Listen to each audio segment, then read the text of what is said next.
Сегодня 17 ноября 2021 году. Сейчас мы ремонтируем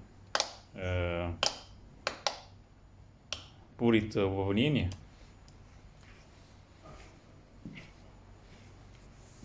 Оборудование.